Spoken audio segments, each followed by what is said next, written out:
Game time tuonavyo sisi, lakini nachoamini finali itakuwepo. Yani kuna timu mbili zitaingia finali. Yani kuna timu mbili zitaingia finali. Okay. Bayern Munich atafunga goli. Hiyo si uhakika. Hiyo ni uhakika. Lazima hakutakuwa kuna magoli mengi kwenye game ya Arsenal na Atletico. Yeah, of course. Kwa wacheze under. Yes, game ya Arsenal na Atletico ni under. Game time tuonavyo sisi. Yes, ni wiki ya nusu finali ya UEFA Champions League, wiki ya kumfahamu nani atakuwa wa kwanza kupiga hatua ya raundi ya kwanza ya UEFA Champions League. Tupo hapa kwenye kijio cha Game Time kuangazia michezo yote ambayo inakwenda kuchezwa wiki hii. Ni michezo ya raundi ya kwanza ya UEFA Champions League. Jina langu ni Andrea Masawe. Nipo na Mswahili, lakini nipo na Skill Sensei. Tupo tayari hapa kwa ajili ya kukupa yale yote ambayo tumekuandalia kwenye meza ya Game Time, hasa tukitazamia michezo ya UEFA Champions League. Mpo vizuri? Vizuri mzee. Mambo yako vizuri kabisa. Bwana, UEFA Champions League imefika hatua ya nusu finali. Timu 4 ambazo zipo hapa kwenye hatua ya nusu finali: Arsenal, Atletico Madrid, PSG pamoja na Bayern Munich.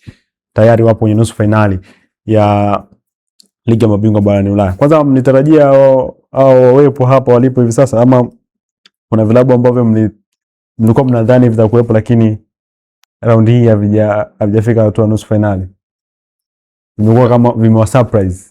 Amna. Nadhani hao hizi timu 4 zilizofika hapa zote zinastahili kuwa hapa kwa namna walivyokuwa wanacheza katika games zilizopita, lakini surprise iliishia huko kwa kina Bodo Glimt na kina Sporting CP, lakini wanastahili hao waliofika hapa wakati ulipo hapo sasa hivi. Arsenal dhidi ya Atletico Madrid, tunaanza kutazama mchezo huo. Kumbuka Arsenal ni klabu ambayo ilimaliza hatua ya msimamo wa ligi ile ikiwa na magoli mengi kweli kweli, ikiwa na faida ya magoli 19, lakini Atletico Madrid ilimaliza hatua ile ikiwa na faida ya magoli 2 tu. Na ukiangalia rekodi ya Atletico Madrid michezo 5 ya mwisho, ana wastani wa kupoteza au wa kuruhusu magoli 2 kwenye kila mchezo ambao anacheza Atletico Madrid. Lakini Arsenal amekuwa mgumu sana kuruhusu magoli licha ya kufungwa dhidi ya AFC Bournemouth pamoja na Manchester City, lakini baadhi ya michezo yake kwenye michezo 5 ya mwisho anaonekana ni mgumu kuruhusu magoli zaidi, tofauti na Atletico Madrid. Mchezo wa Arsenal dhidi ya Atletico Madrid unaenda kuamuliwa zaidi maeneo gani, ukizingatia Atletico Madrid anaruhusu sana magoli? Ukiangalia pia Arsenal sasa hivi sio wazuri kwenye kufunga. Katika game zake 4 zilizopita ana wastani wa kufunga goli 1 kwa kila mechi. Kuanzia game ya Southampton, game ya Manchester City, game ya Newcastle na game ya Bournemouth. Zote amefunga goli 1, lakini ukiangalia mechi 4 za nyuma za Atletico Madrid karuhusu goli 2. Kuanzia mechi ya Barcelona anaruhusu goli 2, finali ya Copa del Rey against Real Sociedad karuhusu tena goli 2. Juzi against Elche karuhusu pia, na against our Athletic Bilbao karuhusu tena, japo alishinda 3-2 lakini pia aliruhusu goli 2. Lakini kuna kitu ambacho kina shida kwenye mechi kati ya Arsenal na Atletico Madrid. Arsenal hajawahi kumfunga Atletico Madrid wakiwa Spain hata mechi moja. Wamekutana mara 2, Arsenal kafungwa mara 1-0, akafungwa tena 2-1. Lakini pia Atletico Madrid akiwa Uingereza hajawahi kupata matokeo. Kafungwa 4, kadraw, kafungwa pia. So ni game ambayo kila mtu ana chachu ya kutaka kubadilisha mwiko. Arsenal kutaka kushinda kwa Atletico Madrid akiwa Metropolitano, na vile Atletico Madrid kukaza ili kuendelea na ile historia yake ya kutopoteza mechi hata moja na Arsenal kipindi akiwa nyumbani. So Arsenal na kila sababu ya kwenda kuzuia mechi hiyo, ili at least hata kama anapoteza asipoteze kwa utofauti wa goli 2 au goli 3, kwa sababu ukifika Emirates Cholo ana uwezo pia wa kukaba, though nasikia Barros anaweza akaikosa michezo yote miwili, amepata majeruhi against Atletico Bilbao juzi. So pale katikati nafikiri ataweza akachanganya kidogo, lakini unafahamu Cholo anapoamua kukaba anaweza akakuwekea hata mabeki 6 kama tayari ana matokeo. So Arsenal cha kujilinda sana ni kwenye transition, kwa sababu wana mtu kama Koke ambaye anapiga pasi za mwisho mara nyingi. Ana mtu kama Simeone mwenyewe, mtoto wa Simeone yule, energy yake ni kubwa sana juu, na mtu kama Griezmann ama Soroth. Ukimkuta Alvarez ameamka vizuri kwa kweli, mabeki ya Arsenal na midfield inabidi ziwe very compact ili kushindwa kuwapa mwanya. Na vile vile Atletico Madrid pia ana cha kupoteza kama atakwenda kutafuta matokeo muda mrefu, na Arsenal anaweza pia wakamfunga kwa counter, kwa sababu naona Bukayo Saka amerudi. Mechi ya Newcastle ameweza kupewa dakika chache za kujiweka fit, huenda akaenda kuanza kabisa Metropolitano. Kwa hiyo ukiwa na mtu kama Saka, probably Martinelli kaamka vizuri, kwa sababu kwenye UEFA ana goli 5 sasa hivi. Nafikiri ni mashindano yake kipindi hichi, kwa sababu kwenye ligi hajafikisha hata goli 4, lakini UEFA ana goli 5. So mchezaji kama tayari ameshalivalia njuga swala la UEFA. So ukiwa na Martinelli ambaye yuko form UEFA, ukiwa na Saka ambaye ana chachu ya kuonyesha uwezo ili at least aitwe kwenye World Cup, alafu juu yuko Resi ataanza au Gabriel Jesus, kwa sababu Kai Havertz naye ameokota majeruhi mechi ya juzi. So tactically nafikiri Arteta anaweza akamoutshine Cholo, lakini game hii huwezi kuweka matokeo ya moja kwa moja kwa sababu mizani wanalingana. Hivi Arsenal kwa namna moja ama nyingine ana ugumu wa kuchukua Premier. Yaani ana ugumu wa kuchukua kombe la ligi kule nchini Uingereza. Yaani kuna ugumu umeongezeka baada ya Manchester City kumfunga kwenye mechi ambayo wamekutana nayo. Labda hii inaweza ikawa chachu kwa Arsenal, labda kuwekeza nguvu kubwa sana kwenye mechi dhidi ya Atletico Madrid na wakapata matokeo. Nadhani kusema kuwekeza sana inaweza ikawa cost kuwekeza save moja. Mimi nachokiona sasa hivi ni kwamba wanayataka yote. Yaani kwa sasa hivi lolote litakalokuja tutalichukua. Litakawezekana kuchukulika basi tutalichukua, either ni Premier League kama City waki drop point, kama hawa waliobaki wakawa legelege, na wenyewe tuchukue. Lakini kusema sasa hivi Arsenal eti wana concentrate kwenye let's say Champions League peke yake just because kuna shida huko kwenye Premier League, wanaweza wakayakosa yote. So they have to go all out there. Lolote ambalo mwisho wa msimu litapatikanika basi lipatikanike. Wanao ni Arsenal ambao wanacheza dhidi ya Atletico Madrid. Arsenal wanaanzia nyumbani. Wanaanzia ugenini Spain. Wana kuchiki mechi ya PSG dhidi ya Bayern Munich. Bayern Munich anaanzia Faransa dhidi ya PSG. Yeah. Ukiangalia Bayern Munich kwa mwaka 2026 toka umeanza kafungwa mechi moja tu dhidi ya Augsburg. Katoa sare mechi 2 tu. Yeah. Zote kabamiza watu, tena goli nyingi, sio sana. Yeah. Sio chache. Dhidi ya PSG unaona mwanya wa yeye pia kuendeleza ile rekodi ambayo anayo mwaka huu. I say hii game kwenye karatasi it's a very high quality fixture kwa sababu ya performance ya timu zote mbili. Kwanza PSG wana form nzuri sana, wote wana form nzuri. PSG wameshinda game 5 out of 6 zilizopita. Bayern Munich wameshinda 6 out of 6 katika game 6 zilizopita, lakini Bayern Munich wameshinda game 5 out of 6 za away. So hiyo inakuonyesha kitu gani? Kwamba wao hawana nyumbani wala ugenini. Popote watakapokuta wanakuadhibu. Yeah. So lakini ni game ambayo itakuwa ni game kwa kuiangalia hizi timu zote mbili itakuwa ni burudani. Itakuwa ni game nzuri sana kwa sababu wote ni watu ambao wanapenda kukaa na mpira. wote wanapenda kukaa na mpira, au wanapenda kukaa na mpira lakini PSG wanapenda kukaa na mpira lakini wanapenda sana kufunga kwa transitions. Yes. Lakini wenzao wanapenda kukaa Bayern Munich wanapenda kukaa na mpira lakini wanapenda kukabia juu. Sawa, kwa na magoli mengi sana ya overtime. Like press juu kule wanapokupatia pale na wako very efficient kwenye hiyo mahali.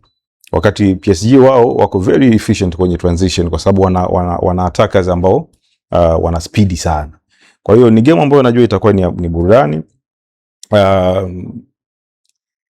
Na tofauti katika game kama hizi kwa timu kama hizi ambazo zina aina angalau aina moja ya uchezaji ni inatokeana kwenye efficiency. Once unapopata kama ni nafasi 2 au 3 basi uconvert robo 3 ya hizo nafasi. So tofauti na wao kwenye efficiency, lakini pia ni defensive discipline katika timu zenye aina hii ya uchezaji. Kwa hiyo kitu kikubwa ninachokiona hapa katika hii game, yoyote ambaye atakuwa na uwezo wa kudictate eneo zima la katikati basi atakuwa ana upper hand kidogo kwa kuweza kupata matokeo. Lakini kwenye makaratasi ni game ambayo ni game inaonekana itakuwa ni ya quality hali ya juu sana, ambayo naamini kila shabiki wa soka probably alikuwa anatamani iwe ni game ya finali, lakini tunakuja kuipata katika nusu finali. So I'm looking forward kuangalia hiyo game na naamini tutaenjoy sana. Au ndio finali itaishia nusu finali kama msimu uliopita? Mtu kawekeza nguvu kubwa kwenye nusu finali, kaenda finali kapigwa nyingi. Bwana, PSG ukimwangalia akikutana na timu ambazo ni ngumu na zinashambulia na kuwa na ruhusu sana. Nimeangalia mechi dhidi ya Olympique Lyon, mechi ya Monaco, mechi ya Rennes, mechi ya Sporting Lisbon. Hizo mechi zote PSG amepoteza. Sasa mchezo huu dhidi ya Bayern Munich, unadhani ni moja kati ya mchezo ambao unaenda kumuondosha kabisa PSG kwa kutokana na mwendelezo wake kila anapokutana na timu kama hizi? Kwa kutabiri moja kwa moja game hiyo, kwa upande wangu naona ni ngumu, kwa sababu kama alivyosema Masud, ukikutana na watu wawili ambao wote wako clinical, wote wame level kwenye defensive attacking na jinsi ya kufanya transition, ni ngumu sana kusema huyu atamfunga huyu goli fulani au goli idadi ya magoli fulani, au huyu atashinda kwa namna gani. So kwenye game kati ya Bayern na PSG ni game ambao kwanza speed yake itakuwa ni end to end kama basketball, kwa sababu wote wana viungo ambao kwenye kupiga pasi on time, kwenye kukimbia, kwenye kuanzisha mashambulizi, ni playmaker wao wote wana vision ya kwenda juu. So itakuwa ni game yenye kasi sana. Vile vile PSG nahisi kwenye tatizo atakalipata ni kwa jinsi ya kucontrol zile flanks, kwa jinsi Diaz na Olise wanavyo-operate katikati. Kuna kama atamuintroduce Musiala kwenye game yake ya UEFA, kama atakuwa starter, Vitinha kiukweli na yeye itabidi ashuke chini na Neves kuweza kucontrol. Na vile vile ukiangalia kwa upande wa Bayern Munich, kama Guerrero, Lamar na kama ataanza Alphonso Davies, kama watakuwa wapo tayari zile flanks zinavyokuwa zinabalikwa na Kvaratskhelia na Due ama Dembele, kazi pia itakuwepo. Kwa hiyo nategemea kuona bato nzuri. Kwanza nao bahati nzuri wamebahatika kuwa na makipa wazuri. So kiukweli ni game ambayo kama alivyosema Masudi ni finali kwenye nusu finali. Itakuwa game moja ya moto sana. Bwana, ni michezo miwili, Arsenal dhidi ya Atletico Madrid, PSG dhidi ya Bayern Munich. Tuwape hela, nani anafuzu kwenda hatua inayofuata? Arsenal ama Atletico Madrid? Game za 50-50. Hizi game ni 50-50 I say. Yani swala la kufuzu nani anafuzu ni ngumu. Mimi hapa nimekata. Mimi nimegoma. Nimegoma. Ngoja wapatie na kujichoresha au si? Nimegoma hapa nimegoma. Wacha nibaki na reputation yangu. Umeogopa baadaye kuja kuambia unaona? Swala naye anafuzu? Hapana kabisa. Lakini nachoamini finali itakuwepo. Yaani kuna timu mbili zitaingia finali. Finali itakuwepo. Yaani kuna timu mbili zitaingia finali. Okay. Kwa 50-50. Bayern Munich atafunga goli. Hiyo si uhakika. Hiyo ni uhakika. Lazima hakutakuwa kuna magoli mengi kwenye game ya Arsenal na Atletico. Yeah, of course. Kwa wacheze under. Yes, game ya Arsenal na Atletico ni under. Kuna kaugumu sana pale. Though Arsenal alimfunga kwenye ile league phase, alimfunga Atletico Madrid goli 4. Goli 4, yeah. Lakini kwa sasa hivi kwa jinsi stage ilipofika, kumpiga mtu goli 4 lazima awe ametepeta kweli kweli. Yani hapa ise ni steps, yani 2 steps away za kwenda kucheza finali. Na ukishafika finali chochote kinaweza ikatokea. Na njaa zaidi kama njaa ya upande wa Arsenal na Atletico Madrid ni kubwa sana, kwa sababu hakuna hata mmoja amewahi kulinyanyua hilo kombe kwa maisha yao yote. So njaa ni kubwa. Huku unakuja kuangalia njaa kubwa iko kwa Bayern kwa sababu na yeye ana span kubwa. Ana muda mrefu tangia kabla hajalichukua. So na anaonekana sasa hivi ndo ana kikosi bora. Kwa anatamani yani hii cream alionayo ichukue yani ukweli kabisa, yani kwa kikosi alichonacho, kwa let's say msimu alionao company na Bayern ni msimu bora kabisa, kwa sababu Bayern wamekuwa wanacheza wanavyotaka wao kucheza, sio unavyo dictate wewe kucheza. Ndio maana wamekuwa wanapata matokeo popote pale. Wakija kwako wanaweza wakachukua matokeo kirahisi, wakiwa Allianz Arena ndo kabisa. Kwa hiyo na waona sasa hivi wanaona kabisa kwamba huu ni mwaka wetu, inabidi tuchukue. PSG na wao maybe tunaweza tukafanya back to back, na ndio kitu anachokitafuta na hisi. Unaweza kutufuatilia kupitia mtandao wetu wa kijamii Instagram, Facebook, Twitter pamoja na TikTok kwa jina la Dimbani Connect. Utapata clips zote za game time, na I think tumemaliza. Watu leo wamekataa kutupa fedha, wamesema hizi game ni 50-50. Sasa akacheze kitaalam wiki hii, wacheze magoli fresh. PSG kuna magoli zaidi ya mawili kwenye game ya Bayern na PSG, lakini ni under 3.5 kwenye game ya Arsenal na Atletico. Under 3.5 kwenye game. Tunakubaliana hivyo? Yes, under 3.5 game ya Arsenal Atletico, alafu over 1.5 game ya PSG na Bayern.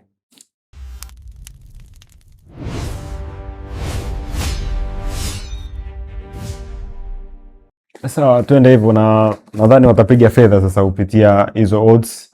PSG dhidi ya Bayern Munich over 2.5, Arsenal dhidi ya Atletico Madrid under 3.5. Odds chache hizo natia mzigo mkubwa, unapata fedha yako nzuri kabisa ya kuandaa pia kwa ajili ya mchakato wa weekend. Kumbuka weekend kuna mechi nyingi kweli kweli ambazo tutazitazamia, kwa hiyo ni wewe tu kujipanga vizuri na fedha yako. Mtaji unapatikana katikati ya week, then weekend unapata fedha ya malengo. Bwana, uwe na wakati mwema.